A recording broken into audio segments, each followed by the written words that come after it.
নমস্কার সবাইকে, আরেকটি মাল্টি ব্লগ নিয়ে আপনাদের সামনে আমি চলে এসেছি।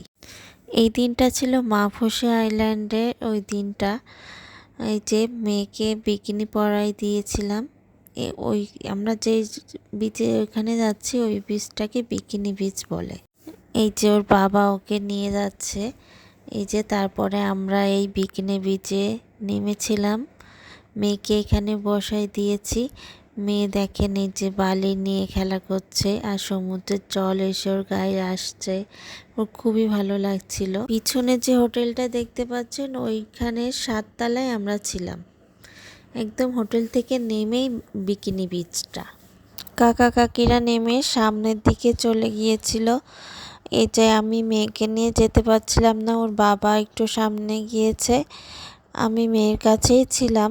তাছাড়া আমি একটু ভয়ও পাই, আমি সাঁতার জানি না। এই যে কাকি আবার এসেছে মেয়েকে দেখতে। কাকি আবার বিচের পাশ দিয়ে মেয়েকে নিয়ে হাঁটাচ্ছিল, তাই একটু ভিডিও করে নিয়েছিলাম। মালদ্বীপে যে আমাদের রাজকন্যাটা অনেকক্ষণ ধরেই ভিজেছে, কিন্তু আমাদের রাজকন্যার তখন কোনো ঠান্ডা জ্বর কিছুই হয়নি।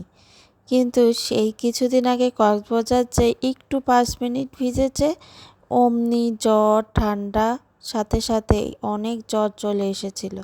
এই দিনের ছবিগুলো আপনাদের সাথে আমি শেয়ার করলাম, কেমন লাগলো অবশ্যই কিন্তু জানাবেন। পরবর্তী ব্লগ দেখার আমন্ত্রণ রইল। পাশে থাকবেন, সুস্থ থাকবেন, ভালো থাকবেন। কমেন্টের মাধ্যমে জানাবেন কিন্তু কেমন লাগলো আজকের ব্লগটা, আর আমাদের রাজকন্যাকে কেমন লাগছিল কমেন্টে জানাতে ভুলবেন না কিন্তু। পরবর্তী ব্লগে আমন্ত্রণ রইল। Bye bye.